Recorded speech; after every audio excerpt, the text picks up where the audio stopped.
अभी मैम नहीं आई हैं क्या? कैसी आवाज थी ये?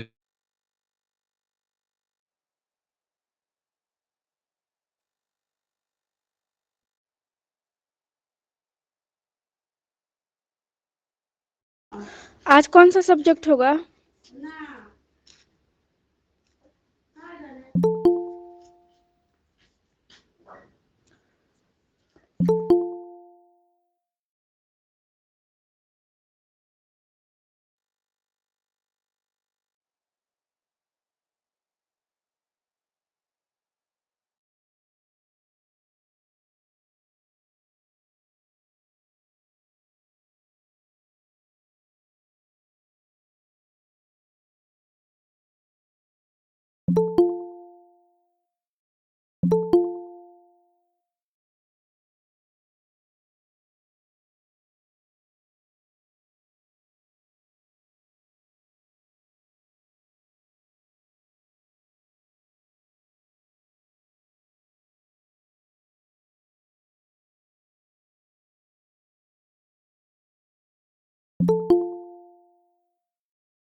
अभी मैम नहीं आई है क्या?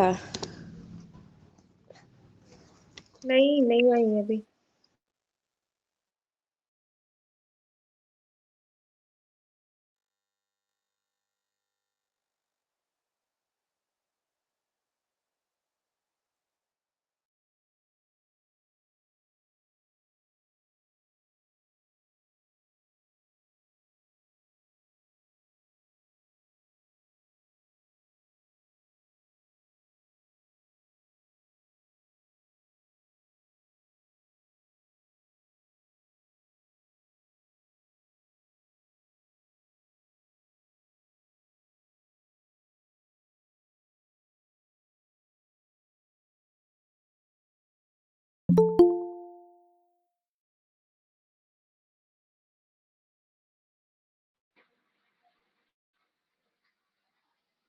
Hello everyone. यार मैम अभी आए तो नहीं ना?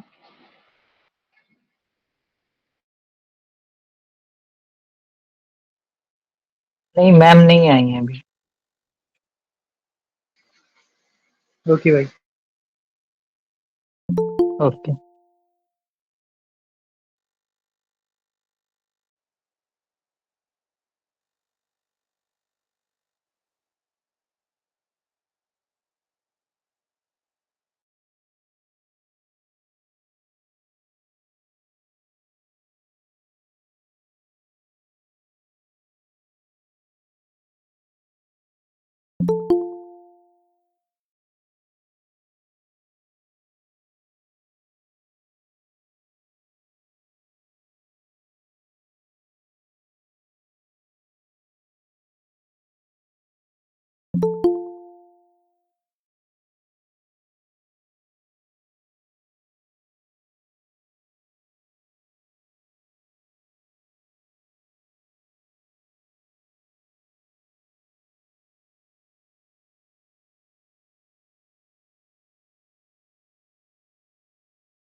Good morning everyone.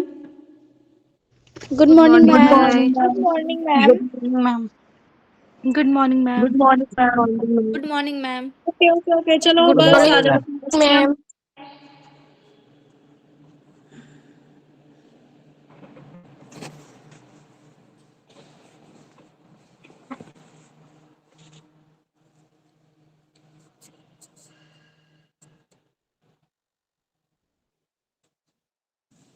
आज का टॉपिक है हमारा, दो टॉपिक करेंगे।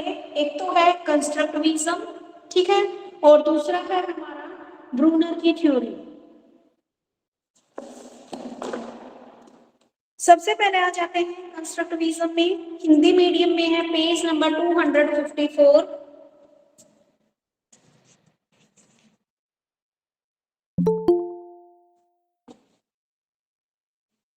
हिंदी मीडियम में है 254 और इंग्लिश मीडियम में है पेज नंबर 177। मैम हिंदी वाले में कितनी है? हिंदी में है 254। कंस्ट्रक्टिविज्म, CONSTRUCT,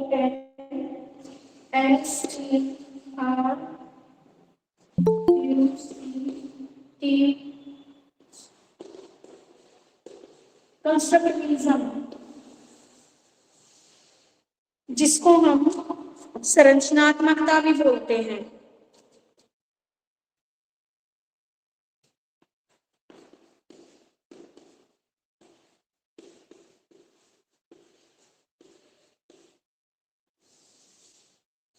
ठीक है, सबसे पहले है what do you mean by constructivism. Constructivism क्या है? कंस्ट्रक्टिविज्म लर्निंग, जो भी हमारी थ्योरीज दी हैं उनके मुख्य जॉन डेवी और प्यासे को माना है। हमारी कंस्ट्रक्शन से रिलेटेड जितनी भी थ्योरी दी गई हैं उसमें मेन, गुड मॉर्निंग एवरीवन, सब के प्रवर्तक क्या है जो प्रपाउंडेड है जॉन डेवी और प्याजे को माना है। प्राचीन काल में क्या होता था, कंस्ट्रक्टिविज्म के जो विचार थे उनको महत्व नहीं दिया जाता था, क्योंकि इसमें क्या बोला गया था कि कंस्ट्रक्टिविज्म में बच्चे का, सबसे पहले तो मीनिंग देखो, कंस्ट्रक्टिविज्म क्या होता है। कंस्ट्रक्टिविज्म वो दृष्टिकोण है या उस विजन को रिप्रेजेंट करता है जिसमें किसी इंफॉर्मेशन को, इंफॉर्मेशन का मतलब निकालने और उसको अंडरस्टैंड करने में जो भी विद्यार्थी है उसकी एक्टिव भूमिका निभाने पर जोर देता है। कंस्ट्रक्टिविज्म क्या है भाई? कोई भी हमारा क्या है, वो दृष्टिकोण होता है जो किसी भी इंफॉर्मेशन को इजीली अंडरस्टैंड करने में हमारी एक्टिव पोजीशन को निभाता है, हमारी सक्रिय भूमिका को। जब हम एक्टिव होंगे ना और तब किसी चीज को सुन रहे होंगे तो उस चीज को हम इजीली ग्रहण कर सकते हैं या इजीली वो चीज हमें समझ में आ जाएगी अगर हम एक्टिव तरीके से उस चीज को लेते हैं तो। और इसमें क्या है, कंस्ट्रक्टिविज्म में क्या बोला गया है कि साथ साथ हमें अपने कैरिकुलम के साथ साथ को कैरिकुलम एक्टिविटीज को भी लेकर चलना है। तो सबसे पहले आता है हमारा कंस्ट्रक्टिविज्म के जितने भी सिद्धांत थे, अधिगम सिद्धांत के मुख्य प्रपाउंडेड जॉन डेवी और प्याजे को माना है। जो हमारा प्राचीन समय था उसमें क्या था, जो हमारी कंस्ट्रक्टिविज्म की जितने भी आइडियाज हैं, जो भी थिंकिंग है, उसको महत्व नहीं दिया जाता था, क्योंकि बच्चे के खेल कूद को क्या माना जाता था, व्यर्थ माना जाता था। ठीक है, पहले क्या बोला जाता था, खेलोगे कूदोगे, उस चीज को क्या है वो नहीं दिया जाता था, तर्जुम नहीं दिया जाता था, उद्देश्य रहित माना जाता था। अब क्या है, एट प्रेजेंट के सिनेरियो में जो हमारे जीन प्याजे हैं उसने कंस्ट्रक्टिविज्म, अधिगम सिद्धांत, अनेक लर्निंग सिद्धांत और शिक्षा के क्षेत्र में अनेक शिक्षा अपना प्रभाव डालती। इसमें क्या है, जो एक साइकोलॉजिस्ट है आज ये मानते हैं कि बच्चों को पढ़ाई के साथ साथ क्या है, उनका खेल कूद होना भी जरूरी है। ठीक है, अब क्या है, जो हमारा कंस्ट्रक्टिविज्म है उसका कंसेप्ट है, ये आधारित है कि जिसके अनुसार कोई भी बालक जो सीखता है वह क्या है, उसके पिछले ज्ञान के अनुभव के आधार पर सीखता है। ठीक है, बच्चे को क्या है, जो कंस्ट्रक्टिविज्म की विचारधारा है वो ये मानती है कि बच्चा कोई स्लेट नहीं है। एटलीस्ट मैं अगर नर्सरी वाले बच्चे को देखती हूँ तो उसको भी हम ये नहीं मान सकते कि उसको कुछ नहीं आता, उसको भी कुछ आता है। जैसे घर में उसने सीखा है फ्रूट क्या होते हैं, उसको ये भी पता है, एप्पल भी खाया जाता है, ये भी। तो क्या है, जो कंस्ट्रक्टिविज्म है, संरचनात्मकता, जो हमारा संरचनात्मकता का सिद्धांत है वो यही बोलता है कि बच्चा क्या है, कोई स्लेट नहीं है, बच्चे को कुछ ना कुछ ज्ञान पहले से है और साथ ही साथ बच्चे को क्या है, खेल कूद का भी मौका दिया जाए। ठीक है। शिक्षण से पहले इसमें ये बोला है कि टीचिंग करने से पहले टीचर छात्रों की प्रीवियस नॉलेज को जानता है, फिर अपने टीचिंग का प्रारंभ करता है। अर्थात बालक को कुछ ना कुछ ज्ञान अवश्य होता है और इसके अकॉर्डिंग सीखना किसी भी विषय वस्तु से संबंधित ज्ञान को ग्रहण करने तक सीमित नहीं होता, अपितु लर्निंग वह है जिसमें विद्यार्थी ज्ञान का निर्माण करने के लिए सक्रिय होकर संलग्न रहता है। भाई देखो, कंस्ट्रक्टिविज्म की जो विचारधारा है इसमें इसने दो चीजों को ऐड किया है। एक तो जो भी बच्चा सीख रहा है उसमें अपना एक्टिव, अपनी सक्रिय भूमिका निभाने पर जोर दिया है। दूसरा, साथ ही साथ बच्चों के क्या है, खेल के ऊपर भी इसमें क्या दिया गया है, जोर दिया गया है। और इस सिद्धांत के प्रवर्तक क्या है, हमारे जॉन डेवी और पियाजे को माना जाता है। ठीक है, उन्होंने जो अलग अलग लर्निंग थ्योरी दी थी उनके साथ ही उन्होंने क्या है, एक ये कंस्ट्रक्टिविज्म का भी सिद्धांत दिया कि बच्चे को क्या है, हमें बिल्कुल कोरी सलेट नहीं मानना चाहिए, उसको कुछ ना कुछ आता है। और बच्चे को क्या है, जब भी समझाया जाता है तो उसमें बच्चे का सक्रिय रूप से होना जरूरी है। अगर बच्चा एक्टिव तरीके से सीखेगा, चीजों को जल्दी सीख पाएगा। और इसके साथ साथ बच्चों का क्या है, खेल कूद का भी उतना ही महत्व है। ठीक है मैम, पेज हमारा नंबर कितना है?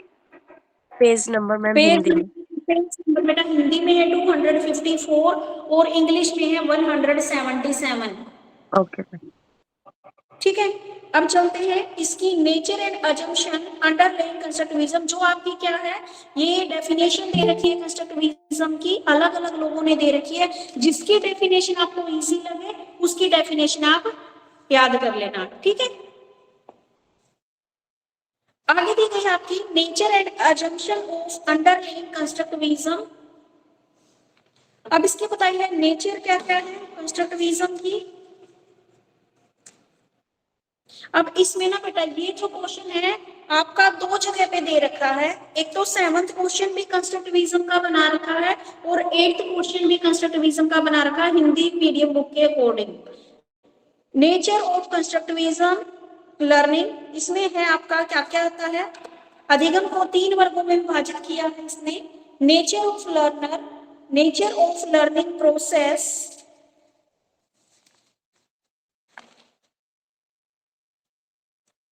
Nature of teacher. कंस्ट्रक्टिविज्म के क्या बताया है इसमें, कंस्ट्रक्टिविज्म का नेचर 3 टाइप का बताया है इसमें। सबसे पहले का होता है nature of learner, nature of teacher,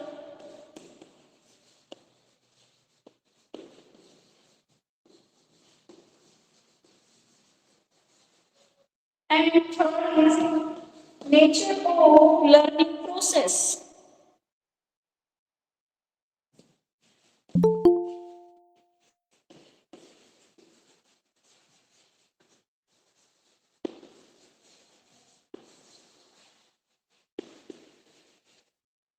ठीक है, आपके सबसे पहले आपको कंस्ट्रक्टिविज्म का मीनिंग क्लियर होना चाहिए। कंस्ट्रक्टिविज्म क्या होती है, कंस्ट्रक्टिविज्म हमारा वो दृष्टिकोण होता है, यानी कि वो विजन को, कंस्ट्रक्टिविज्म एक विजन को रिप्रेजेंट करता है, एक दृष्टिकोण को रिप्रेजेंट करता है जिसमें किसी सूचना से कोई भी मतलब निकालने, उसकी समझ विकसित करने में विद्यार्थी के द्वारा सक्रिय भूमिका निभाने पर जोर देता है। ये बोला गया है वुल्कोफ के अकॉर्डिंग 2004 में।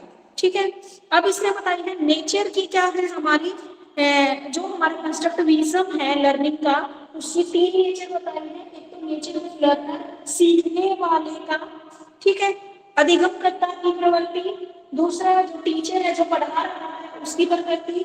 और तीसरा क्या है, जो आपकी लर्निंग प्रोसेस है, किस माध्यम से आप पढ़ रहे हो, उसकी प्रकृति। ठीक है, तो सबसे पहले आती है आपकी नेचर ऑफ लर्नर। लर्नर क्या है, the learner is a unique individual. ठीक है, एक इंडिविजुअल होता है भाई, जितने भी क्लास में क्या है, सब क्या होते हैं, यूनिक होते हैं, अलग होते हैं सारे बच्चे, सबका आईक्यू लेवल अलग है, सबकी सोचने की अलग है, किसी सबका परसेप्शन अलग है। ठीक है, तो learner is a unique individual. Importance of background, importance, अब इसमें क्या है, नेचर ऑफ लर्नर में भी इसने ये 2-3 टाइप बताए हैं। यूनिक इंडिविजुअल होता है लर्नर, दूसरा importance of background and culture of the learner, जो हमारा एक लर्नर है, जो एक बच्चा है, उसका बैकग्राउंड और कल्चर भी महत्वपूर्ण है। तीसरा लर्निंग की रिस्पॉन्सिबिलिटी भी, और चौथा मोटिवेशन फॉर लर्निंग, यानी कि जो हमारे नेचर बताए थे कंस्ट्रक्टिविज्म में, तो 3 नेचर बताए थे, nature of learner, nature of teacher and nature of learning process. अब हम पढ़ रहे हैं नेचर ऑफ लर्नर। लर्नर के भी इसने फर्दर 4 टाइप बता दिए हैं। एक तो क्या होता है, जो लर्नर होता है यूनिक होता है, यूनिक इंडिविजुअल होता है। दूसरी बात बताई है जो लर्नर है उसके बैकग्राउंड और कल्चर का भी इफेक्ट पड़ता है। तीसरा लर्निंग की जो रिस्पॉन्सिबिलिटी है वो, और चौथा मोटिवेशन फॉर लर्निंग। तो इसमें फर्स्ट आता है the learner as a unique individual. जो कंस्ट्रक्टिविज्म के अनुसार जो प्रत्येक लर्नर है उसकी अपनी पर्सनैलिटी होती है, उसकी अपना दृष्टिकोण होता है, वह अपने हिसाब से सोचता है। ठीक है, सबका आईक्यू लेवल क्या होता है, यूनिक होता है, अलग होता है। उसके बाद आता है importance of background and culture of the learner. जो लर्नर है उसके बैकग्राउंड का और कल्चर का भी उसकी लर्निंग में महत्वपूर्ण स्थान होता है। कई बार देखा गया है कि कुछ कल्चर के लोगों में तर्क, वाद विवाद, भाषण जैसी योग्यताएं व क्षमताएं होती है जिसे हम क्या है हेरिडिटी से प्राप्त करते हैं। बालक अपने परिवार या हेरिडिटी से ही सीखता है और वातावरण का भी इसके ऊपर इफेक्ट पड़ता है। अतः किसी भी लर्निंग प्रोसेस की शुरुआत करने में लर्नर की बैकग्राउंड और कल्चर के विषय में जानना आवश्यक है। यानी कि यहाँ पर ये बताया गया है कि जो एक लर्नर होता है उसके बैकग्राउंड का, उसके कल्चर का भी उसके ऊपर इफेक्ट पड़ रहा है। ठीक है, उसके अंदर मान लीजिए कुछ लोग होते हैं जिनकी क्या होती है वाद विवाद करने की, जिसकी रीजनिंग पावर अच्छी होती है। ये हेरिडिटी का भी गुण हो सकता है और इन्वायरमेंट का भी गुण हो सकता है। तो इसीलिए कभी भी लर्निंग प्रोसेस शुरू करने से पहले हमें ये देख लेना चाहिए कि बच्चे की क्या है कल्चरल कैसा है। ठीक है, कल्चर कैसा है, क्योंकि हम जब भी पढ़ाते हैं ना हम किसी के कल्चर के ऊपर बात नहीं कर सकते। एक टीचर को जितने भी चाहे बच्चा किसी भी कल्चर से आया है सबके कल्चर को एक्सेप्ट करना पड़ता है। ठीक है, आगे रिस्पॉन्सिबिलिटी ऑफ लर्निंग। अधिगम के प्रति उत्तरदायित्व। किसी भी कोई भी नया सब्जेक्ट है उससे रिलेटेड जो भी नॉलेज है उसको प्राप्त करने के लिए आवश्यक है कि जो एक लर्नर है वह क्या है एक एकाग्रता से सीखने के लिए तैयार हो। ठीक है, पूरे कंसंट्रेशन के साथ सीखने के लिए तैयार हो, और इसके लिए लर्नर को क्या है एक्टिव होना आवश्यक है।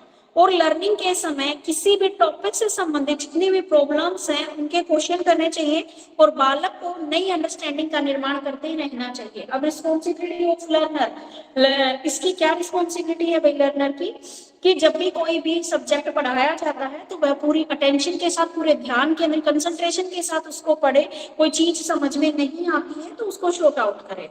उसके बाद आता है मोटिवेशन फॉर लर्निंग। यदि किसी भी कार्य को करने के लिए मोटिवेशन हो तो उस कार्य को सरलता से किया जा सकता है। अगर किसी भी काम को सीखना चाहते हैं, अगर उसके बाद उसको बार बार बच्चे को बोला शाबाश आप तो कर सकते हो, आप कर सकते हो, तो बच्चा क्या है उसको एक्सीलेंट, वेरी गुड, ऐसे अगर हम उसको मोटिवेट करते रहते हैं तो बच्चा क्या है जल्दी सीखता है। तो इसमें क्या है जो नई नॉलेज होती है उसको ग्रहण करने और प्रयोग करके अभिप्रेरणा है। तो उस चीज को कोई भी नई नॉलेज है उसको लेने के लिए बच्चे को क्या हमें बार बार मोटिवेट करते रहना चाहिए। मोटिवेशन क्या है बालक के सीखने की जो इच्छा होती है और जो उसका कॉन्फिडेंस होता है उसको इंक्रीज करता है। ठीक है, तो ये थे हमारे इसके नेचर ऑफ लर्नर। लर्नर के 4 नेचर बताए हैं कि लर्नर को कैसा होना चाहिए। हर एक लर्नर क्या होता है यूनिक होता है, तो सबका अपना स्थान है, सबकी अलग पर्सनैलिटी है, ये बताया। दूसरा है कि जब भी लर्नर क्या है उसको सीखने से पहले उसके बैकग्राउंड और संस्कृति का भी उसके ऊपर इफेक्ट पड़ता है।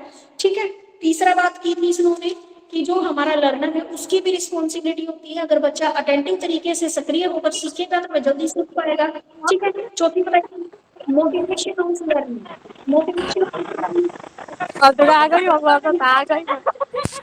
गई हंसता बेटा ये आप कीजिए प्लीज। ये बेटा आप क्लास को डिस्टर्ब कर रहे हो। कैदी वाला हटे हमें को मान के कहा था कैदी वाला जगह। ठीक है भाई, हमारा क्या है मोटिवेशन फॉर लर्निंग। मोटिवेशन हो गया लर्निंग के लिए कि बच्चे को बीच बीच में मोटिवेट करते रहेंगे तो वो क्या है बालक के जो सीखने की इच्छा है और जो उसका कॉन्फिडेंस है वो इंक्रीज होता है। तो यहाँ तक किसी को कोई दिक्कत है? फिर मैं अगले पॉइंट पे चलूं। अगला है नेचर ऑफ टीचर। टीचर का कैसा नेचर है भाई? अब आपकी लर्निंग में अब क्या है कंस्ट्रक्टिविज्म में अध्यापक का स्थान पारंपरिक अध्यापक से भिन्न है।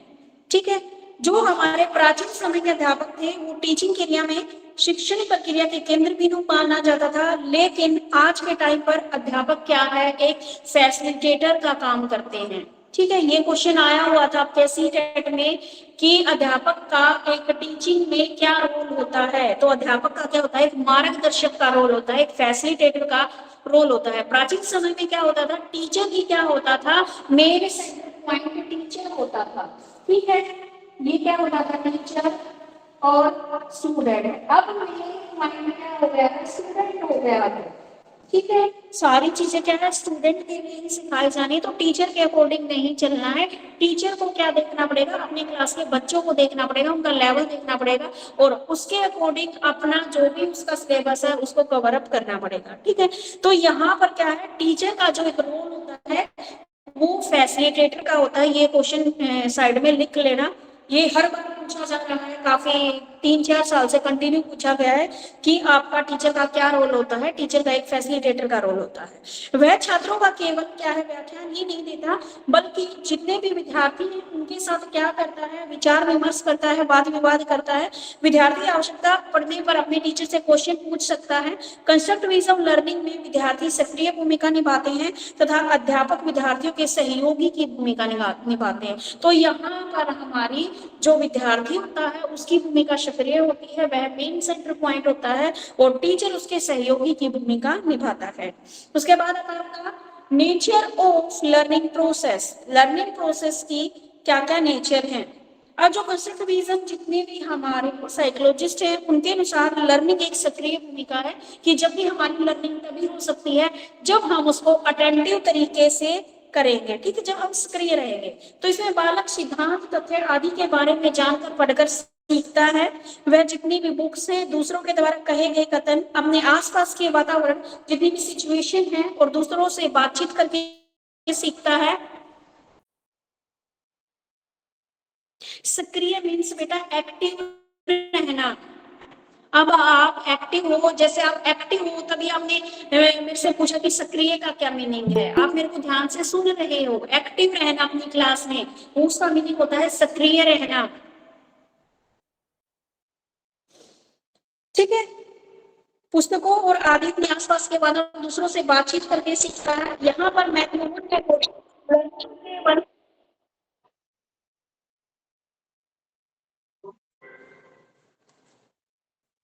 लर्निंग केवल क्या बताई गई है हमारी,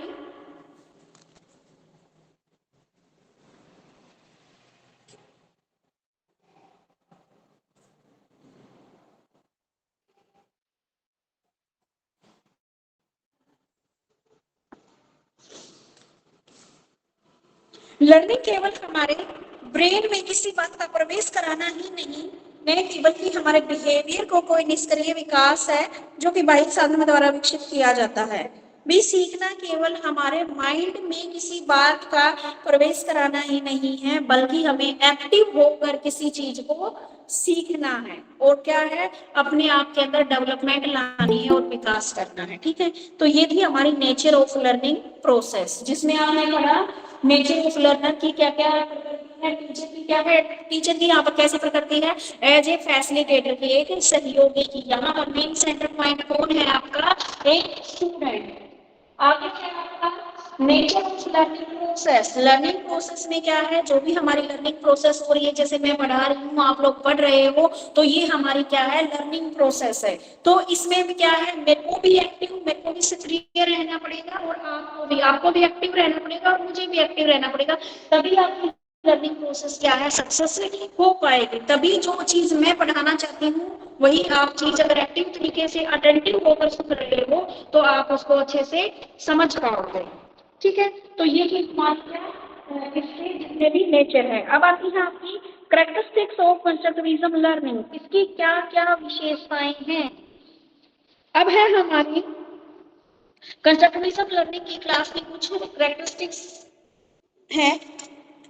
स्टूडेंट का किसी भी न्यू नॉलेज की प्राप्ति के उद्देश्य से क्या है, अटेंटिव तरीके से भाग लेना कंस्ट्रक्टिविज्म लर्निंग की मुख्य विशेषता माना जाता है। इसकी मैम आपकी वॉइस ब्रेक हो रही है।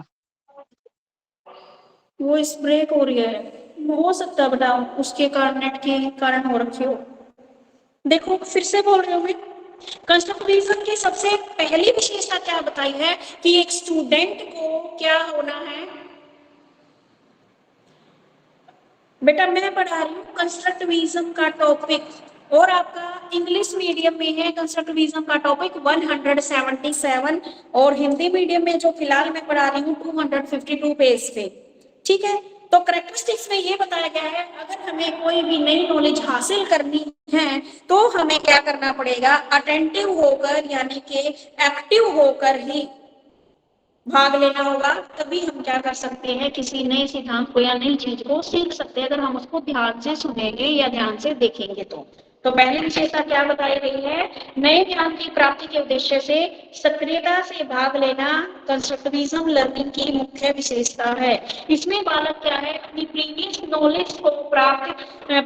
नॉलेज के द्वारा ज्ञान का प्रयोग करके जो नई नॉलेज है उसको अडेप्ट करते हैं, उसको सीखते हैं। तो पहला क्या है, हमें एक्टिव रहकर पढ़ना है। ठीक है, पहली विशेषता ये है कंस्ट्रक्टिविज्म लर्निंग की, यानी कि कोई भी काम करे तो हमें एक्टिव तरीके से बिल्कुल कंसंट्रेशन के साथ वो करना है। आगे दूसरी बताई है इसमें, जो कंस्ट्रक्टिविज्म लर्निंग है उसमें जितने भी स्टूडेंट का जो ग्रुप है उसका वातावरण लोकतंत्रात्मक होता है, बिल्कुल क्या है, फ्री है वातावरण। इसमें विद्यार्थी को किसी नए कंसेप्ट की लर्निंग प्रोसेस के दौरान अपने विचार प्रस्तुत करने, दूसरों के विचारों को सुनने की पूर्ण स्वतंत्रता होती है। यहाँ पर क्या है, बिल्कुल क्या है, बच्चे को इंडिपेंडेंट छोड़ दिया गया है। विद्यार्थी क्या है, कोई भी नया कंसेप्ट सीखना रहा है तो वह उस कंसेप्ट के ऊपर उसको बोलने की पूरी आजादी है, दूसरों से पूछने की उसकी पूरी स्वतंत्रता है। ठीक है, तो ये दूसरी इसकी क्या थी, कैरेक्टरिस्टिक्स थी। तीसरा क्या बोला गया है कि विद्यार्थी के मध्य इसके अंदर क्या है, इंटरेक्शन होना, यानी कि कंस्ट्रक्टिविज्म लर्निंग में इंटरेक्शन होना भी क्या है, इसकी एक बड़ी विशेषता है। किसी भी टीचिंग लर्निंग प्रोसेस में इंटरेक्शन एक आवश्यक और महत्वपूर्ण तत्व के रूप में काम करता है। कंस्ट्रक्टिविज्म लर्निंग में एक लोकतांत्रिक अधिगम वातावरण का निर्माण करने का प्रयास किया जाता है जिसमें विद्यार्थी परस्पर इंटरेक्शन के द्वारा अपने पूर्व ज्ञान अनुभव का, अपने एक्सपीरियंस का क्या करता है, आदान प्रदान करते हुए नए ज्ञान को आग्रहण प्रक्रिया की ओर अग्रसर होते हैं। इसमें बोला गया है कि जब भी क्या होता है, इंटरेक्शन होना भी जरूरी है। इंटरेक्शन यानी कि क्लास में टीचर है और क्या है, स्टूडेंट है, तो उनके बीच में जो हमारी लर्निंग प्रोसेस तभी सक्सेस होगी जब उनके बीच में इंटरेक्शन हो रहा है। ठीक है, अब जैसे मैं आप मुझे देख पा रहे हो, ठीक है, तो आप क्या है, कुछ चीजें हम क्या है, इंटरेक्शन से भी सीखते हैं। आगे है हमारी लर्निंग, कंस्ट्रक्टिविज्म लर्निंग क्या है, हमारी स्टूडेंट सेंटर्ड विधि है। ठीक है, स्टूडेंट सेंटर्ड मेथड है। इसमें क्या है, जितना भी कार्यक्रम स्कूल की जितनी भी एक्टिविटी है वो क्या है, एक स्टूडेंट के इर्द गिर्द ही घूमती है। ठीक है, और जो टीचर है वह केवल एक फैसिलिटेटर के तौर पर काम कर रहा है, बच्चों के सहयोगी के रूप में काम कर रहा है। अब है आपका स्टूडेंट को न्यू ज्ञान प्रदान करने की प्रक्रिया में अध्यापक द्वारा उन्हें अधिक जिम्मेदार और स्व-अधिगमकर्ता बनाने का प्रयत्न किया जाता है। और क्या बताया गया है कि विद्यार्थी के दिमाग में क्या है, नए ज्ञान से रूबरू कराना और उसको एक जिम्मेदार और स्व-अधिगमकर्ता की सेल्फ स्टडी या सेल्फ लर्नर बनाने का प्रयत्न किया जाता है। तो अब यहाँ पर हमने पढ़ी है कैरेक्टरिस्टिक्स। अब बिल्कुल एक बार फिर से बता देती हूँ, कैरेक्टरिस्टिक्स में सबसे पहले तो क्या है, हमें कोई भी जब भी लर्निंग कोई भी प्रोसेस होती है उसमें हमें एक्टिव तरीके से पार्टिसिपेट करना है। दूसरा बताया गया है बच्चे को क्या देनी है, हमें पूरी स्वतंत्रता देनी है, तभी वह क्या कर पाएगा, नए कंसेप्ट के लिए अपने विचार प्रस्तुत कर पाएगा और दूसरों के विचारों को ग्रहण कर पाएगा। तीसरी बात बताई गई है इंटरेक्शन होना जरूरी है, जो हमारी टीचिंग लर्निंग प्रोसेस है उसके बीच में इंटरेक्शन होना जरूरी है। इंटरेक्शन से क्या है, जिस बच्चे को समझ में नहीं आया वो पूछ सकता है। ठीक है, आगे है आपका जो भी हमारी कंस्ट्रक्टिविज्म लर्निंग है वो क्या होती है, स्टूडेंट सेंटर्ड होती है। जितनी भी एक्टिविटी होती है वो स्टूडेंट के ही इर्द गिर्द घूमती है। ठीक है, और लास्ट बताया गया है इसमें कि जो भी यहाँ पर टीचर क्या है, एक फैसिलिटेटर के तौर पर काम करता है, उसका मेन उद्देश्य क्या है, अपने बच्चे को जिम्मेदार बनाना ताकि वह सेल्फ लर्निंग करने का भी प्रयत्न कर सके। तो ये थी क्या आपकी कंस्ट्रक्टिविज्म की कैरेक्टरिस्टिक्स। ठीक है,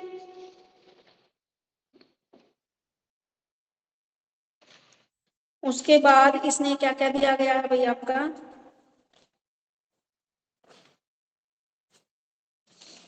आगे दी गई है planning and development of learning experience, अधिगम अनुभव की योजना और विकास।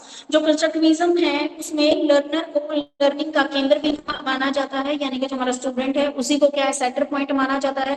और उसी सेंटर को मानकर हम क्या करते हैं, प्लानिंग और डेवलपमेंट करते हैं, यानी कि अपने स्टूडेंट को ही सेंटर मान के उसी के अकॉर्डिंग हम प्लानिंग करते हैं कि हमें कैसे क्या कराना है, क्या पढ़ाना है, कौन सा सिलेबस ईजी उठाना है पहले या मॉडरेट उठाना है या फिर हमें डिफिकल्ट टास्क कराना है। ठीक है, अगर मान लीजिए मेरी क्लास में सारे के सारे बच्चे बिल्कुल या तो एवरेज है या बिलो एवरेज है, तो मैं क्या है, सबसे पहले क्या प्लानिंग करूंगी कि मैं बिल्कुल इजी वाला मटेरियल उठाऊंगी कि बच्चे को मैं कम से कम इजी वाले कंसेप्ट तो क्लियर करा दूं, उसके बाद धीरे धीरे मैं मुश्किल की तरफ जाऊंगी। ठीक है, मान लीजिए मेरे सारे इंटेलिजेंट बच्चे हैं तो मैं क्या है, मॉडरेट भी उठा सकती हूँ। ठीक है, कि वैसे तो क्या होता है, जो हमारा टीचिंग का जो एक मेथड होता है वो सिंपल टू कॉम्प्लेक्स होता है। ठीक है, तो यहाँ पर क्या माना गया है, हमारा प्लानिंग एंड डेवलपमेंट, जो स्टूडेंट होता है वही हमारा सेंटर होता है और उसको सेंटर मानकर ही हम सारी प्लानिंग और डेवलपमेंट के कार्य करते हैं। तो इसमें क्या गया है, इसमें 4 स्टेप बताए हैं आपके। हिंदी के में है बेटा 253 पेज पे पढ़ रही हूँ मैं अभी।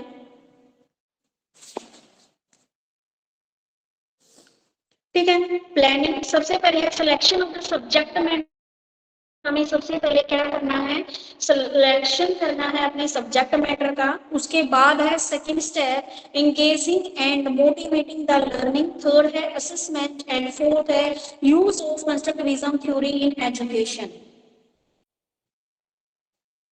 अब इसमें 4 स्टेप बताए हैं आपको कि कंस्ट्रक्टिविज्म में जो भी हम प्लानिंग करते हैं या डेवलपमेंट करते हैं तो उसके लिए हमें क्या क्या स्टेप फॉलो करने हैं।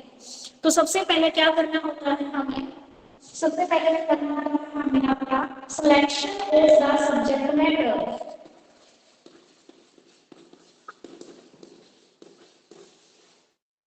Selection of the subject matter.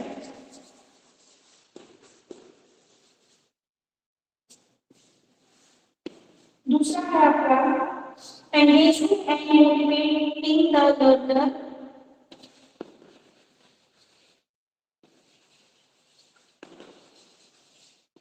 Engaging and motivating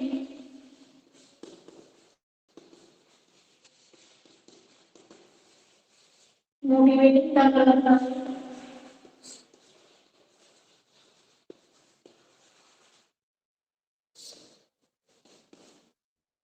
fourth है आपका, थर्ड है आपका असेसमेंट, मूल्यांकन जिसको बोलते हो आप,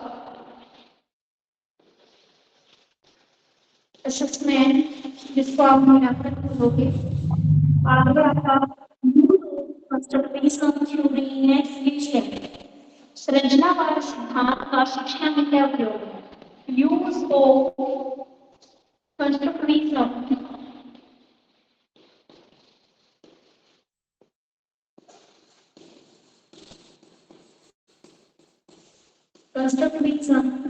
theory in education।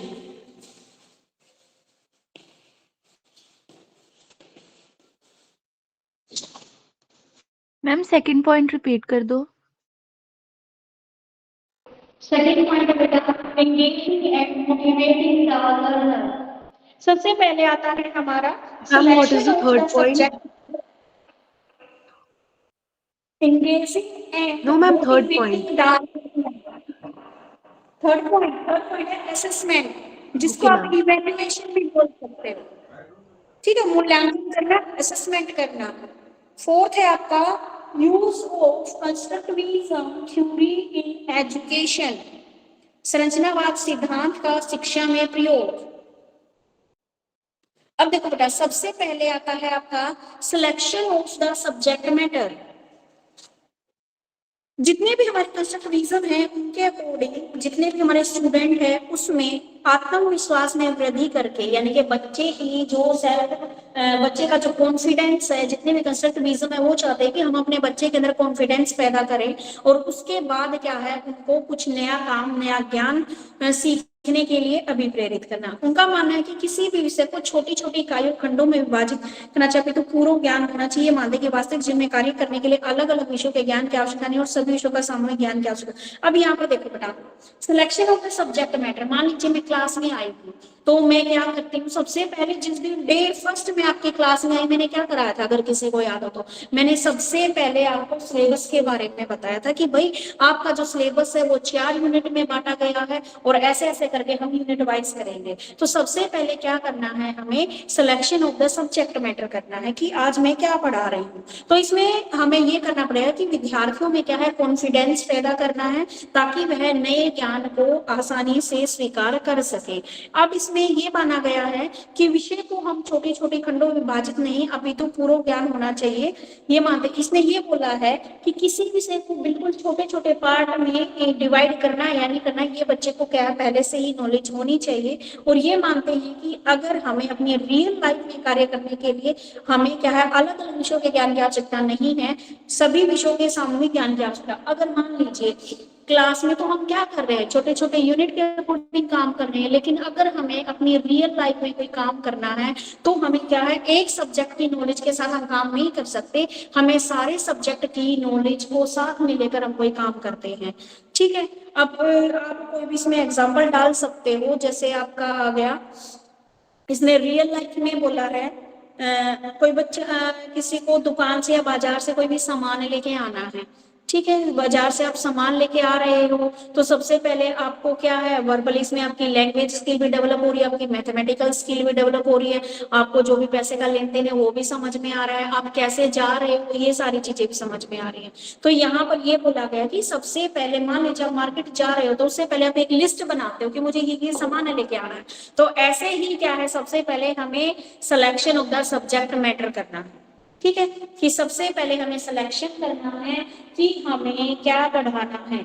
ठीक है, और रियल लाइफ में ये होता है कि हमें सारे सब्जेक्ट की ही नॉलेज होनी चाहिए क्योंकि हर एक सब्जेक्ट आपकी रियल लाइफ से जुड़ा हुआ है।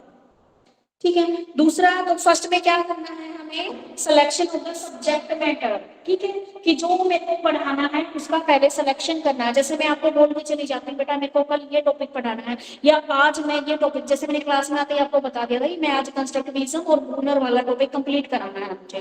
ठीक है, दूसरा आता है आपका engaging the motivating the learner. दूसरा क्या करना है, सब्जेक्ट का तो कर लिया, फिर हमें क्या है बच्चे को इंगेज करना है अपनी क्लास में, यानी कि मुझे इस तरीके से पढ़ाना है ताकि मेरी क्लास में ज्यादा से बच्चे आए और उनको मजा आए पढ़ने में। तो बच्चे को इंगेज करना और उसको लर्निंग के लिए मोटिवेट करना, ये वाली बात आती है। उसके बाद आता है असेसमेंट। ठीक है, फिर मैं ये देखती हूँ जैसे ही मैंने टॉपिक कवर अप किया मैं आप लोगों से पूछती हूँ कि आप लोगों को समझ में आया है या नहीं आया है, तो ये मेरे इसमें आ जाता है असेसमेंट में आ जाता है। जिस बच्चे को प्रॉब्लम होती है वो मेरे से क्वेश्चन करके पूछ लेता है और जिन बच्चों को प्रॉब्लम नहीं होती है वो नहीं पूछते, तो इसका मतलब मैं ये मानती हूँ कि बच्चे को समझ में आ गया। उसके बाद use of constructivism theory in education. Education के अंदर इसका क्या प्रयोग है, तो जो कंस्ट्रक्टिविज्म है कोई अलग से कोई स्पेशल टीचिंग मेथड नहीं है। इस सिद्धांत का प्रयोग अनेक विधियों का क्या है लर्निंग में विकास करने के लिए किया गया कि अनेक अलग अलग डिफरेंट मेथड को इसके अंदर जोड़ दिया गया है ताकि हम अपनी लर्निंग को डेवलप कर सके। अब इसमें क्या है प्रोग्राम्ड लर्निंग को भी इसके अंदर ऐड किया गया है। ठीक है, दूसरा बताया गया है इसने जो भी हमारा साइंस की जो टीचिंग है इसमें जो सुख के द्वारा किए गए प्रयोगों में ये सिद्ध हो चुका है कि कक्षाओं में पारंपरिक विधि से विज्ञान का शिक्षण किया जाता था, उनके परिणाम अगर हम कंस्ट्रक्टिविज्म लर्निंग के परिणामों की अपेक्षा कम उल्लेखनीय। ये बोला गया है कि जैसे इसमें एक व्यक्ति साइकोलॉजिस्ट है जो सुख किम, उन्होंने ये बोला कि अगर हम पहले पिछले वाले मेथड से पढ़ाते रहेंगे ना तो बच्चे बोर हो जाते हैं। तो बच्चों को क्या चाहिए आज के टाइम पे, कुछ नई चीजें चाहिए जिसको क्या है वो पढ़ भी ले और उनको मजा भी आए। ठीक है, पहले तो क्या था हम पुराने जमाने में बच्चों को क्या है पेड़ के नीचे बिठा के गुरुजी पढ़ा देते थे, ओरली पढ़ा देते थे। आज क्या हो गया है, जो हमारे कंस्ट्रक्टिविज्म लर्निंग है बच्चों को क्या है हम उनको पढ़ाने के साथ साथ उनको इंगेज भी कर रहे हैं, उनको मोटिवेट भी कर रहे हैं। ठीक है, क्लास में क्या है चाहे हम उनको क्या है कोई भी मॉडल वगैरह दिखा कर करवा सकते हैं या फिर हम किसी और भी फन मेथड से उनको समझाना। अब है इसमें 12वीं कक्षा शिक्षण प्रथम मूल्यांकन के दौरान पाठ को पढ़ने के तुरंत बाद विद्यार्थियों का प्रदर्शन अच्छा रहा उसके। अब इसमें बोला गया है कि जो डोंगरू व कैलेंडर है उन्होंने पारंपरिक कक्षा के शिक्षण यानी कि जो हम प्राचीन काल से जो हमारा टीचिंग का मेथड आ रहा है और जो कंस्ट्रक्टिविज्म टीचिंग है उनकी मदद तुलना की। पहले इवैल्यूएशन के दौरान उन्होंने देखा कि पाठ को पढ़ने के तुरंत बाद विद्यार्थियों का प्रदर्शन अच्छा रहा और उन्हें पारंपरिक और कंस्ट्रक्टिविज्म शिक्षण के माध्यम से कोई विशेष अंतर स्पष्ट नहीं हुआ। पहले चैप्टर की रीडिंग की थी तो रीडिंग वाले उसमें तो कोई फर्क ही नहीं पड़ा, रीडिंग में बच्चे वैसे भी रीडिंग कर रहे थे, जो प्राचीन तरीके से जो पढ़ा रहे थे उसमें भी रीडिंग कर रहे थे, कंस्ट्रक्टिविज्म में भी रीडिंग कर रहे हैं। जो विद्यार्थियों का मूल्यांकन किया गया तो कंस्ट्रक्टिविज्म शिक्षण विधि से पढ़े बालकों का प्रदर्शन पारंपरिक शिक्षण विधि की तुलना में अधिक बेहतर था। इसके अलावा कंप्यूटर विज्ञान में संरचनात्मक शिक्षण विधियों का प्रयोग सफलतापूर्वक किया गया। अब देखो भाई, अब इससे बताया गया है use of constructivism theory in education कि ये किस प्रकार अप्लाई कर सकते हैं। तो इन्होंने क्या दोनों चीजों को करके देखा। तो जो हमारे पारंपरिक तरीके से पढ़ा रहे थे, पारंपरिक जो पिछला प्राचीन जो समय था उसमें सेंटर पॉइंट कौन होता था? हमारा टीचर होता था, ठीक है। और अब एट प्रेजेंट टाइम पे हमारा सेंटर पॉइंट कौन होता है? हमारा बच्चा होता है, ठीक है। तो प्राचीन क्लासेस में भी देखो क्या हुआ, क्या किया जा रहा था, बच्चों को चलो रीड आउट करवाया, और जो कंस्ट्रक्टिविज्म क्लासेस है उसमें भी बच्चे को क्या है रीड आउट करवाया। लेकिन वहां से अब का जो परिणाम है वो बेटर मिला। बेटर क्यों मिला?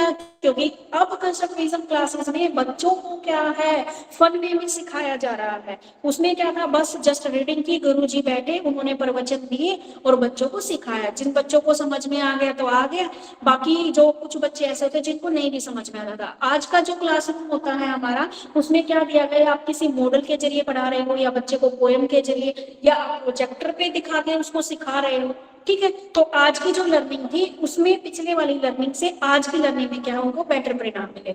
ये कंस्ट्रक्टिविज्म थ्योरी बोलती है, ठीक है। तो ये था हमारा कंस्ट्रक्टिविज्म का टॉपिक। इसमें आपने पढ़ा कंस्ट्रक्टिविज्म क्या होती है, क्या उसकी नेचर होती है, क्या उसकी कैरेक्टरिस्टिक्स होती है, ठीक है। सबसे पहले कंस्ट्रक्टिविज्म का मेन पॉइंट क्या है,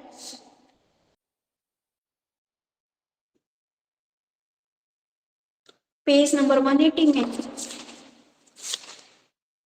एज ए लर्निंग थ्योरी। हाँ जी, इसकी कैरेक्टरिस्टिक्स ही है, एक्टिव प्रोसेस है आपकी, क्या है, एक्सपीरियंस के according interpretation of the word होती है, प्रॉब्लम सॉल्विंग एंड अंडरस्टैंडिंग। हाँ जी, कंसीडर कर सकते हो आप इसकी कैरेक्टरिस्टिक्स के अंदर। अब इसमें मेरे को लगता नहीं किसी को कोई दिक्कत है, दिक्कत नहीं है तो मैं अगले वाला टॉपिक आज मैं चाह रही हूँ कि ब्रूनर वाला खत्म करवा दूं। क्लियर है एवरीवन? Yes ma'am. बिल्कुल इजी टॉपिक था। कंस्ट्रक्टिविज्म का मेन ही पॉइंट क्या है कि हमें एक्टिव तरीके से सीखना है। और एक बात यहाँ पे ये पॉइंट नोट कर लेना कि टीचर क्या होता है, आपका एक फैसिलिटेटर होता है। ये सीटेट में मेन इंपॉर्टेंट क्वेश्चन है। अब आगे आता है आपकी ब्रूनर की थ्योरी। मैम उसका क्वेश्चन किस टाइप से रहता है? उसका क्वेश्चन ये आता है बेटा कि आपका जो टीचर है, जो है अध्यापक, एलसीएस के अकॉर्डिंग अध्यापक की क्या भूमिका होती है, या अध्यापक की क्या भूमिका होती है? तो अध्यापक की भूमिका एक सहयोगकर्ता की होती है, एक फैसिलिटेटर की होती है। तो ये 4 ऑप्शन दे देता है जिसमें एक ऑप्शन की होता है सहयोगकर्ता, फैसिलिटेटर।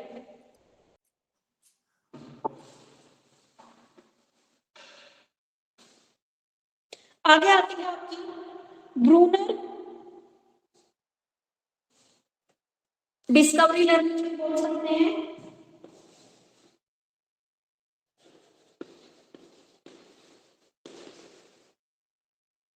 ब्रूनर थ्योरी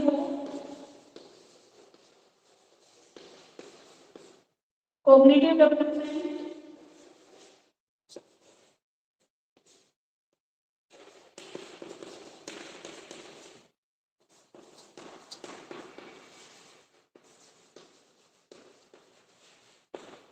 और इसको हम डिस्कवरी लर्निंग थ्योरी भी बोल सकते हैं।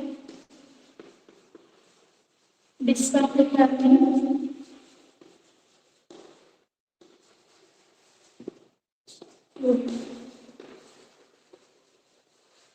भाई, जो ब्रूनर साहब ने जो दी है डिस्कवरी लर्निंग थ्योरी, उसका दूसरा नाम क्या है, कॉग्निटिव डेवलपमेंट। ठीक है, तो चाहे आपसे डिस्कवरी लर्निंग थ्योरी पूछ ले या आपकी ब्रूनर की कॉग्निटिव डेवलपमेंट थ्योरी पूछ ले। ठीक है, एक थी प्याजे की डेवलपमेंट थ्योरी, ये है ब्रूनर की इसकी कॉग्निटिव डेवलपमेंट को डिस्कवरी लर्निंग भी बोलते हैं। ठीक है, जैसे क्या है हमारे जो ब्रूनर साहब हैं उन्होंने भी क्या है जो प्याजे का जो कॉग्निटिव डेवलपमेंट का जो थ्योरी थी उसी से प्रभावित होकर इन्होंने भी क्या है एक सिद्धांत बनाया। ठीक है, ब्रूनर ने भी दिया। उन्होंने क्या है कॉग्निटिव डेवलपमेंट की प्रक्रिया के विस्तार से अध्ययन किया और प्याजे की भांति ही जैसे प्याजे ने अलग अलग स्टेजेस दी थी, इसने भी क्या है ऐसी ही स्टेजेस में क्या है लर्निंग को दिया। अब क्या है ब्रूनर के अकॉर्डिंग बच्चों के सोचने विचारने की शक्ति, और बेटा मैं बोल देती हूँ ऑटोमेटिकली मेरी क्लास 15-20 मिनट में, मुझे नहीं पता कितने मिनट में अपने आप खत्म हो जाएगी, तो बीच में अगर खत्म भी हो जाए तो मैं ये टॉपिक इसलिए जल्द इसलिए आज मैं स्पीडली पढ़ा रही हूँ ताकि मेरे 2 टॉपिक कंप्लीट हो जाए। ठीक है, डिस्कवरी लर्निंग इसने क्या है किसे प्रेरित होकर, प्याजे से प्रेरित होकर इसने अपनी थ्योरी दी। जैसे प्याजे साहब ने अपनी अलग अलग स्टेजेस दे रखी है आपकी सेंसरी मोटर, और उसकी क्या थी सेंसरी मोटर थी और एक कंक्रीट फॉर्मल स्टेज, जैसे जैसे उन्होंने 4 स्टेजेस दी थी, इसने 3 स्टेजेस दी हैं। ठीक है, प्याजे की बातें ये भी क्या है हमारे कॉग्निटिव, हाँ जी प्री ऑपरेशनल, थैंक यू। प्याजे की बातें इसने भी क्या है अपने जो कॉग्निटिव डेवलपमेंट उससे संबंधित अपने विचार दिए हैं। ब्रूनर के अनुसार बच्चे की जो सोचने की शक्ति है, जो मानसिक विकास है, वह 3 अवस्थाओं में होता है। अब इसने क्या बोला है कि जो बच्चे की जो डेवलपमेंट है वह 3 स्टेजेस में होती है। फर्स्ट तो होती है आपकी inactive stage, inactive mode,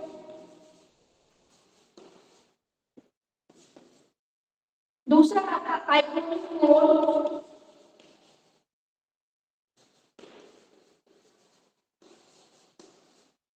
third है आपका सिंबॉलिक मोड, शाब्दिक या सांकेतिक सिंबॉलिक मोड। इसमें बताया है कि जो हमारी इनएक्टिव स्टेज जिसने बोला है सक्रियता, कि अब कंस्ट्रक्टिविज्म में भी बात आई थी सक्रियता क्या होती है, एक्टिव। ठीक है, तो यहाँ पर एक चीज के जैसे आप मानते हो ना 2 मीनिंग होते हैं, जैसे गुड, एक तो होता है गुड अच्छा, एक गुड्स होता है सामान, तो ऐसे ही यहाँ पर क्या है इनएक्टिव मोड बताया है। दूसरा है आइकॉनिक जिसको आप दर्शन चित्र विधि बोलते हैं, तीसरा है सिंबॉलिक मोड शाब्दिक या सांकेतिक विधि। ये 3 चीजें दी हैं इसमें, इनएक्टिव, आइकॉनिक एंड सिंबॉलिक। किसने दी है? ब्रूनर की थ्योरी में। अब इसने जो इनएक्टिव मोड माना है ये माना है बर्थ से 0 to 18 मंथ। ठीक है, 18 मंथ तक। उसके बाद माना है आपका जो आइकॉनिक मोड होगा बच्चे का वो 18 मंथ से लेकर 24 मंथ, यानी कि 0 से लेकर 1.5 साल तक, और ये हो गया आपका 1.5 साल से 2 साल तक। उसके बाद अगला होता है आपका 2 ईयर से लेकर 7 ईयर तक। इनएक्टिव मोड है आपका जैसे ही बर्थ लिया वहां से 1.5 साल के अंदर तक। आइकॉनिक मोड 1.5 साल से 2 साल बीच का 6 महीने का टाइम, और 2 साल से 7 साल का टाइम इसने क्या बोला है सिंबॉलिक मोड बोला है। तो सबसे पहले आता है हमारा इनएक्टिव मोड। जन्म से 18 मास तक का ब्रूनर के अनुसार बालक की जो डेवलपमेंट होती है, प्रथम अवस्था में बालक की जितनी भी मेंटल डेवलपमेंट होती है वह मोटर एक्टिविटीज के द्वारा होती है। ठीक है, मोटर एक्टिविटीज क्या है, अपने हाथ पैर मारता है, हिलाता है, चलाता है। ठीक है, अपनी सेंसेस का प्रयोग करता है, अपनी बातों को बोलकर या प्रत्यक्ष रूप से व्यक्त नहीं कर सकता है। छोटा बच्चा इसे बच्चा क्या है बोल नहीं सकता है।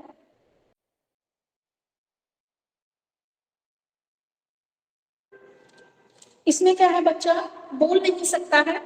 ठीक है, बल्कि अपने हाव भाव को प्रदर्शित करता है। अगर उसको भूख लगती है, ठीक है, उसको भूख लगती है तो वह रोने लग जाता है या हाथ पैर मारने लग जाता है।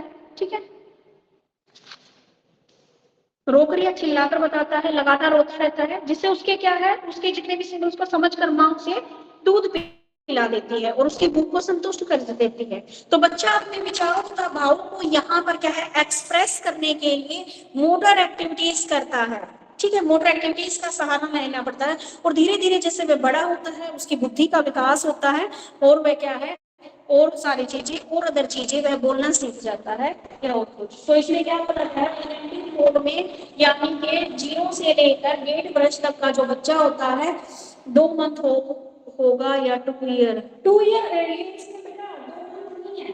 पहले वाला जो है 0 से लेकर आपके 18 मंथ तक, दूसरा 2 ईयर है। यहाँ पर जो सिंबॉलिक है 2 ईयर से 7 ईयर मंथ में आप कंफ्यूज हो जाओगे। पहले वाला 0 से लेकर जन्म से लेकर 1.5 साल तक और अगला है आपका 1.5 ईयर से 2 ईयर कंप्लीट और अगला 2 ईयर से 7 ईयर। तो फर्स्ट वाली में इसने बोला है कि जैसे प्याजे की तरह ही इसने भी बोला है कि बच्चे की जो शुरू के जो 1.5 साल का समय होता है, बच्चा जितनी भी चीजें हैं मोटर एक्टिविटीज उसमें ज्यादा करता है, बच्चे को बोलना नहीं आता है। बच्चा जब भूखा होता है तो वह रोकर या हाथ पैर हिलाकर चलाकर ऐसे जताता है, ठीक है, अपने भाव को एक्सप्रेस करना उसको नहीं आता है। बेटा भाई मेरे 24 मंथ का मतलब 2 साल ही तो होता होगा, इतना भी नहीं समझते क्या? इंग्लैंड से आए हो लिख रहे हैं मैडम 24 मंथ लिखा है, 24 मंथ 2 साल का ही तो समय होता है। कितने अच्छे बच्चे हैं, ठीक है। दूसरे में आता है आपकी आइकॉनिक मोड, उसके बाद इसमें आ गई इसमें कौन सी एक्टिविटीज के बच्चे ने मोटर एक्टिविटी।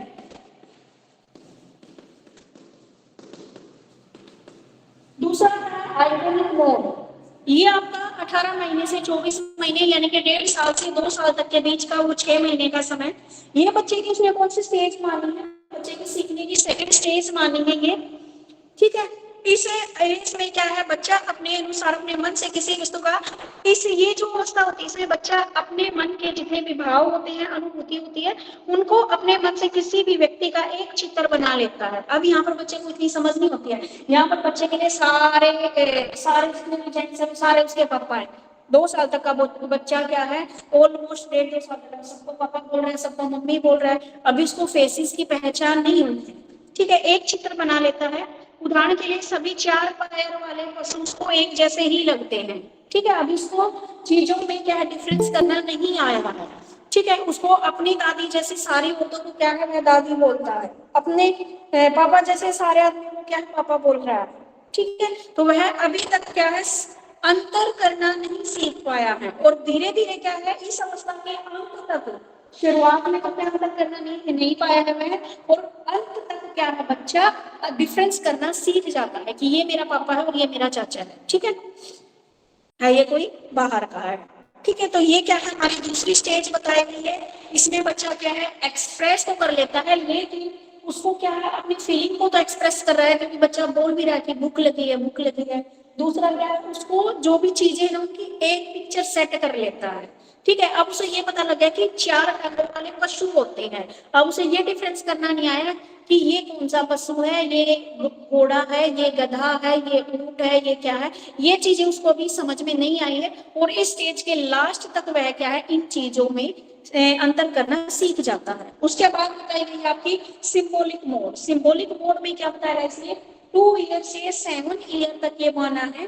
ब्रूनर के अकॉर्डिंग ये बालक के विकास की क्या है तीसरी स्टेज होती है, और इस स्टेज में बालक का मानसिक विकास उस अवस्था में पहुंच जाता है जहां पर वह अपने विचारों को एक्सप्रेस कर सकता है। अब बच्चा स्टेज में आ गया कि वह अपने विचारों को एक्सप्रेस कर सकता है, अब उसे क्या है कोई भी मोटर एक्टिविटी की जरूरत नहीं है, अब वह बोल कर बता सकता है बच्चा इस स्टेज में, ठीक है। मानसिक विकास इतना अधिक हो जाता है कि वह मम्मी को मम्मी, पापा को पापा, वह अनेक प्रकार के वस्तुओं के नाम लेकर बोलना शुरू कर देता है और अलग अलग वर्गों की बात कर उनको अलग अलग नाम देता है। तो ये क्या है बालक की जो मानसिक विकास है जो लर्निंग की जो में सक्षम हो जाता है। बेटा ये ना बीच में माइक ऑफ कर लो।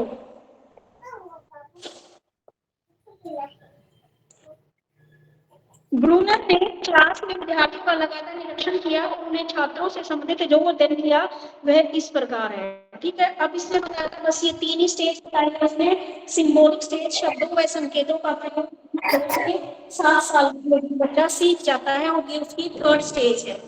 ठीक है, अब आता है, यहाँ तक क्लियर है everyone? Yes ma'am. Yes ma'am. चलो आगे चलते हैं। अगर इस टॉपिक का कोई पॉइंट छूट भी जाए तो बेटा खुद कर लेना, क्योंकि मुझे नहीं पता मेरी क्लास कितनी देर तक चलेगी। आगे ब्रूनर ने क्लास में विद्यार्थियों को लगातार ऑब्जर्व किया, ठीक है, और छात्रों से संबंधित क्या है, कुछ अध्ययन किए। इसमें सबसे पहले आता है आपका विषय का गठन, दूसरा आता है रेलिवेंस ऑफ द सब्जेक्ट। सबसे पहले तो क्या था, organisation of a subject, second है relevance of a subject, third है readiness of a subject, logical thinking and importance of self activity. तो सबसे पहले जो दिया है उसने organisation of a subject. Bruner के अकॉर्डिंग प्रत्येक सब्जेक्ट का अपनी एक संरचना होती है। ब्रूनर ये मानते हैं कि प्रत्येक सब्जेक्ट्स के क्या होते हैं, कुछ रूल्स होते हैं, कुछ मेथड्स होते हैं, कुछ बेसिक अजम्पशंस होती हैं। इनके बिना हम विषय में क्या है निपुणता प्राप्त नहीं कर सकते।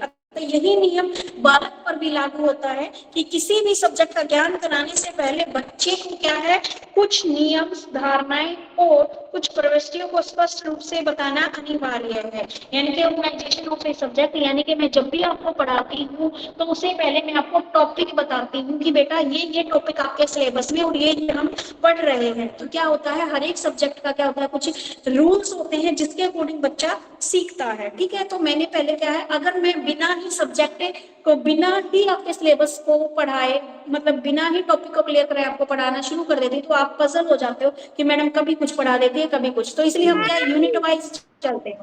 तो ये होता है आपका ऑर्गेनाइजेशन सब्जेक्ट। ठीक है, उसके बाद है आपका रेलिवेंस ऑफ द सब्जेक्ट। अब क्या है, ब्रूनर के अकॉर्डिंग छात्रों को जिस भी सब्जेक्ट का ज्ञान दिया जाता है उससे संबंधित हम क्या होते हैं, व्यक्तिगत और सामाजिक जीवन से संबंधित भी होने चाहिए उससे सही, यानी कि रेलिवेंस ऑफ द सब्जेक्ट। बीच में मैं एग्जांपल डाल रही हूँ आपको समझाने के लिए। तो वो क्या है, रेलिवेंस ऑफ ए सब्जेक्ट, ताकि आपको जो मैं सब्जेक्ट पढ़ा रही हूँ, जो टॉपिक पढ़ा रही हूँ, वह आपको इजीली क्लियर हो जाए। और ये जो भी टॉपिक है ये रेलिवेंस होता है हमारी लाइफ से भी, यानी कि हमें ऐसी चीजें सिखानी चाहिए जो हमें रियल लाइफ में भी काम आ सके। तो ये बताया गया ब्रूनर के अकॉर्डिंग कि छात्रों को जिस भी विषय का ज्ञान दिया जाए वह व्यक्तिगत या सामाजिक जीवन से भी संबंधित होना चाहिए, रेलेवेंस होना चाहिए। आगे है readiness of the learning. Bruner ने कहा है कि बच्चे तभी विषय को सीख सकते हैं अगर वे उस चीज को सीखने के लिए रेडी हैं, पूरी तरह से तैयार हैं। पाठ्यक्रम को तैयार करने से बालक की रुचियों और क्षमताओं को भी ध्यान में रखना चाहिए। और एक टीचर को भी क्या है, जब भी मैं कोई भी सब्जेक्ट पढ़ा रहा है तो उसको बालक के इंटरेस्ट और उसकी एबिलिटी का भी ध्यान रखना चाहिए। आगे है आपका लॉजिकल थिंकिंग। लॉजिकल थिंकिंग में क्या बताया गया है कि ब्रूनर के अकॉर्डिंग अध्यापक को चाहिए कि वह जितने भी बच्चे हैं उनको लॉजिकल थिंकिंग को प्रोत्साहन दे, ताकि वह क्या है, प्रॉब्लम सॉल्विंग मेथड समझ सकें कि कोई भी प्रॉब्लम उनके सामने आती है तो उसको किस प्रकार सॉल्व आउट करेंगे। ठीक है, उसके बाद आती है इंपॉर्टेंस ऑफ सेल्फ एक्टिविटी, स्वयं कार्य करना। ब्रूनर के अकॉर्डिंग विद्यार्थियों को जितनी भी सभी लर्निंग सिचुएशन में क्या है, एक्टिव तौर से क्या है, पार्टिसिपेंट करना है, क्योंकि जब विद्यार्थी किसी भी एक्टिविटी को स्वयं नहीं करेगा तब तक वह उसको नहीं सीख सकता।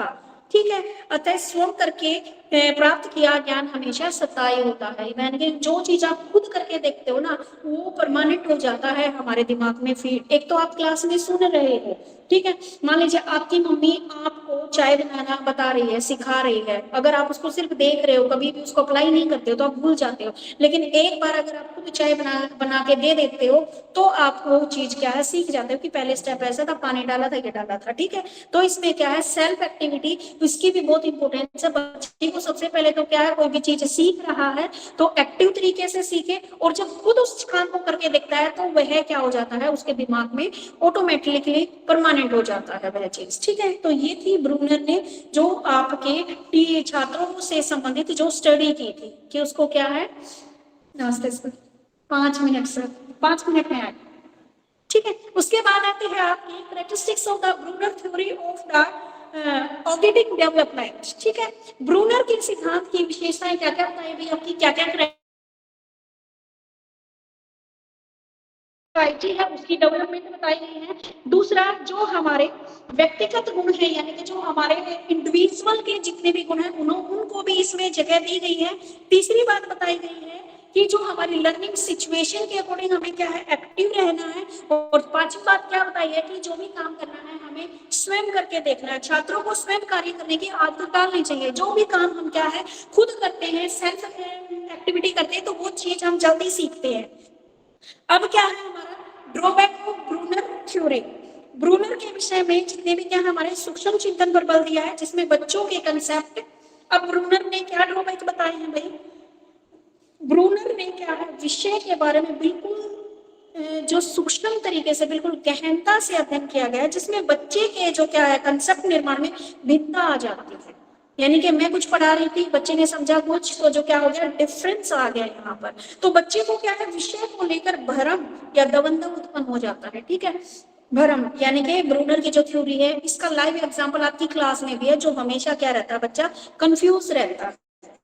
ठीक है, जो क्या है जो मेरे कंसेप्ट में और अपने कंसेप्ट में क्या मानता है, डिफरेंस मानता है, और जिसके कारण उनके बीच में क्या होता है कंफ्लिक्ट पैदा हो जाता है कि उसको समझ नहीं आता, मैं कुछ समझाना चाहती हूँ, नेक्स्ट सामने वाले बच्चे को बात समझ में नहीं आती। अब क्या है विषय का जो ऑर्गेनाइजेशन है उसमें प्रत्येक विद्यार्थी के लिए सरल नहीं होता है। यानी कि अपने सब्जेक्ट को ऑर्गेनाइज करना प्रत्येक बच्चा इजीली नहीं कर पाता है। कुछ जो अच्छे इंटेलिजेंट बच्चे होते हैं वो तो उसको अच्छे से कर पाते हैं, और कुछ बच्चे नॉर्मल होते हैं वो समझ नहीं पाते हैं। उसके बाद आता है इस थ्योरी में ब्रूनर ने आपकी क्या है डिस्कवरी लर्निंग को महत्वपूर्ण दिया है कि बच्चा क्या है पहले उस विधि को क्या है हर विषय को खोजपूर्ण विधि के द्वारा इसमें क्या है डिस्कवरी लर्निंग में बच्चे को क्या है एक्टिविटी के माध्यम से वह सीखेगा तो वह जल्दी सीख पाएगा। और लेकिन क्या है हमारा हर एक सब्जेक्ट में हम डिस्कवरी लर्निंग नहीं कर सकते। कुछ सब्जेक्ट ऐसे होते हैं जिसमें हम डिस्कवरी लर्निंग करके सीख सकते हैं। ठीक है, तो ये थी इसकी ड्रॉबैक्स। इसने बोला था डिस्कवरी लर्निंग करके सीखना है, लेकिन हर एक सब्जेक्ट के ऊपर डिस्कवरी लर्निंग आपकी उपयोग नहीं हो सकती है। अब है आपका educational importance of Bruner cognitive development theory. अब क्या बताया गया है भाई, एजुकेशन में किस प्रकार ब्रूनर की थ्योरी फिट होती है। सबसे पहले तो ब्रूनर ने बच्चे की जो मेंटल जो डेवलपमेंट है उसकी अनेक स्टेजेस को यहाँ पर जिक्र किया है। उसने क्या है आपकी इनेक्टिव मोड को बताया है, आइकॉनिक मोड को बताया है, एंड सिंबॉलिक मोड को यहाँ पर बताया है। ठीक है, उसके बाद क्या है ब्रूनर ने क्या है सेल्फ एक्टिविटी खुद करके सीखने पर बल दिया है।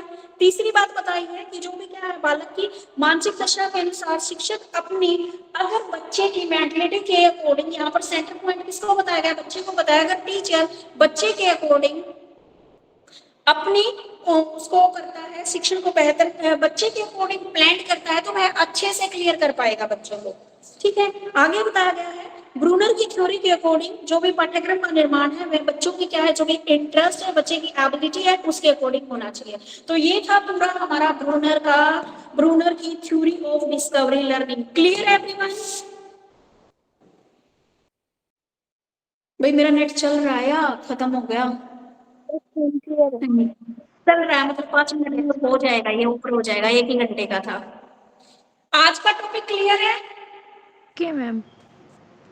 ओके बेटा, तो आज हमने पढ़ा था। अब आपका जो सिलेबस के अकॉर्डिंग है मेरे ख्याल में एक ही पॉइंट रह गया है आपका लर्निंग का मीनिंग इम्प्लीकेशन सारे कर चुके हैं हम। Perspective of human learning theory जिसमें आपने बिहेवियरिस्टिक थ्योरी और कॉग्निटिविस्ट थ्योरी जिसमें आपने थॉर्नडाइक की, क्लासिकल की एंड ऑपरेटिंग कंडीशनिंग की थ्योरी आपने की है। उसके बाद insightful learning, Tolman sign learning theory.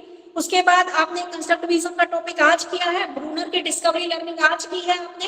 Role of teacher in teaching learning process आप कर चुके हो, रोल ऑफ लर्नर का भी आप रोल कर चुके हो। एक कंसेप्ट था जिसमें पिछली क्लास में जो मैंने लिया था concept and principle of each perspective their ability in the difference learning situation, ये बीच में मेरी क्लास बंद हो गई थी, आप लोगों ने आई थिंक पढ़ लिया होगा ये टॉपिक।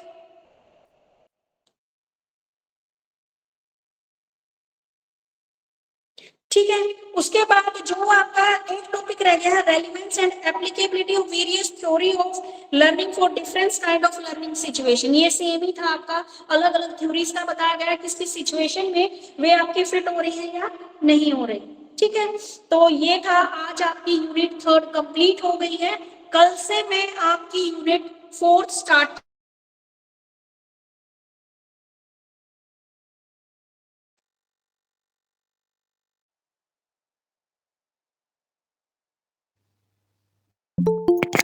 मैम दिख रही है?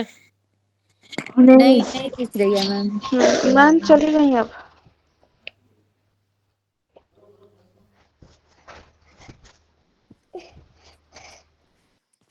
वैसे भी मैम ने बोला था ना कि 5 मिनट से ज्यादा चलेगा भी नहीं। हाँ अब क्लास ओवर ही हो गया है। हाँ okay bye everyone. Bye. Everyone. Bye.